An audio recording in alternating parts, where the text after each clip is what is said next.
Selanjutnya Imam Nawawi rahimahullah menyebutkan dalil yang ketiga dalam bahasan bab sabar ini. Dalil tentang pentingnya sabar dan diperintahkan dalam agama, surah Az-Zumar ayat 10. Az-Zumar ayat 10. Di buku kita ada ini. A'udzu billahi minasyaitonir rajim. Innama yuwaffas sabiruna ajrahum bighairi hisab. Sesungguhnya hanya orang-orang yang bersabarlah yang dicukupkan pahala mereka tanpa batas. Termasuk puncak sabar, kalau berhubungan dengan hukum Allah, tidak berkeluh kesah kecuali kepada Allah. Itu puncak kesabaran. Puncak kesabaran dalam hubungan dengan Allah, misal Allah kasih penyakit, ya, berhubungan dengan Allah, tidak berkeluh kesah kecuali kepada Allah. Puncak kesabaran kalau cobaannya dari manusia, difitnah, digibah, diganggu, dibenci, tidak membalas keburukan mereka dengan keburukan. Itu puncak kesabaran. Sekali lagi, kalau berhubungan dengan haknya Allah, puncak kesabaran, artinya yang paling banyak pahalanya, tidak berkeluh kesah kecuali kepada Allah. Udah sakit, hanya menyebutkan kepada Allah. Kalaupun misalnya dia harus konsultasi sama dokter, dokter yang tahu. Tidak ada semua orang tahu. Ada orang subhanallah flu, satu kampung semua tahu kalau dia flu. Semua tahu. Semuanya keluh kesah. Dan puncak kesabaran, kalau cobaan dari manusia, tidak membalas keburukan mereka dengan keburukan. Jangan dia gunjing kita, kita gunjing juga. Jangan dia fitnah, kita fitnah. Jangan dia benci, kita benci. Sama-sama bodoh ini berarti. Balaslah kebodohan dengan kepintaran dan kecerdasan. Senyum, bijaksana. Tidak perlu sama sekali kita membalas kebodohan dengan kebodohan. Nabi SAW mengajarkan kepada kita akhlak yang luar biasa. Saya kadang-kadang kalau baca sejarah beliau itu, coba terapkan dalam kehidupan sehari-hari, luar biasa manusia ini. Wajar Allah Subhanahu wa taala memilih sebagai penutup para nabi dan rasul. Beliau sudah diganggu, dilemparin kotoran, dilempar batu segala macam, sabar. Enggak melawan, karena dia tahu, Nabi SAW tahu orang-orang ini bodoh, dibiarin saja. Dan pada saat pembebasan, itu di Mekah ya, pada saat pembebasan kota Mekah terjadi, ada 10 orang dari orang kafir yang Nabi SAW bilang, dimanapun kalian temui 10 orang ini bunuh. Penjahat berat. Karena Nabi SAW waktu mau masuk ke Mekah, beliau bilang kepada Abu Sufyan, siapapun yang masuk ke rumahmu, hai Abu Sufyan, aman. Siapa yang masuk ke masjid, aman. Kata Abu Sufyan, rumahku masih kecil, masjid masih kecil ya Rasulullah. Karena dia sudah syahadat waktu itu. Kata Nabi SAW, siapa yang menutup pintu rumahnya, dia aman.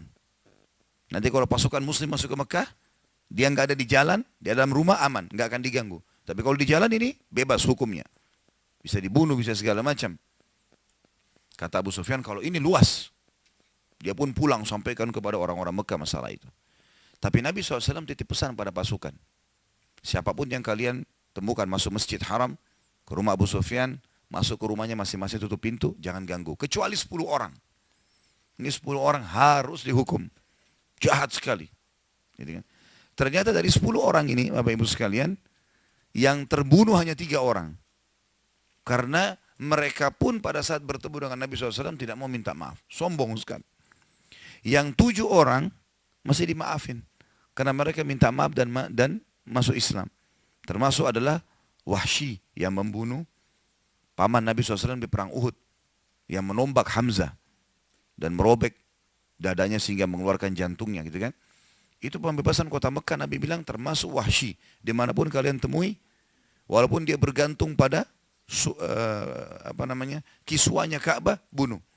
Tapi ternyata waktu Wahsy dengar itu, dia langsung segera datang kepada Nabi SAW minta maaf. Lalu kemudian dia syahadat. Nabi SAW terima. Bayangkan sakit hatinya Nabi SAW pada saat itu, pamannya dibunuh. Kata para sahabat, karena Hamzah ini paman Nabi yang sangat Nabi sayangi. Karena 2 orang pamannya yang sempat masuk Islam, Abbas dan Hamzah. Hamzah yang paling besar perannya. Karena masuk Islam dari awal fase Mekah. Abbas masuk Islam sebelum pembebasan kota Mekah. Di tahun 8 Hijriah. Kata para sahabat, kami tidak pernah melihat Nabi SAW menangis terisak-isak dibandingkan pada saat dia melihat jenazah pamannya Hamzah di Uhud. Luar biasa gitu. Karena sudah tidak dikenal. Wajahnya, hidungnya dipotong, darah-darah. Semuanya dadanya dirobek, segala macam lah. Hal yang buruk sekali. Yang bunuh Wahsy. Tapi waktu Wahsy datang, maafkan saya Rasulullah, saya akan syahadat. Berat ini sebenarnya. Tapi Nabi SAW mengatakan, baiklah, syahadat, selesai. Ikrimah bin Abi Jahal, anaknya Abu Jahal, ikut sama ayahnya, suka perangi Islam. Gitu kan. Tapi setelah Nabi juga bilang, Ikrimah bin Abi Jahal dimanapun kalian temui, bunuh dia. Dia dengar, istrinya Ummu Hakim masuk Islam duluan. Baru istrinya mengatakannya, Rasulullah, berikanlah keamanan kepada Ikrimah. Saya akan coba ajak dia masuk Islam. Kata Nabi SAW, silahkan. Padahal ini tadi orang musuh Islam, suka perangin Islam. Sampai waktu pembebasan kota Mekah pun, banyak orang masuk Islam. Ikrimah masih keluar dari kota Mekah, masih bentuk pasukan menyerang muslimin. Tapi subhanallah, hati Nabi SAW mulia. Memaafkan didahulukan. Karena memang Islam menyuruh kita itu ya.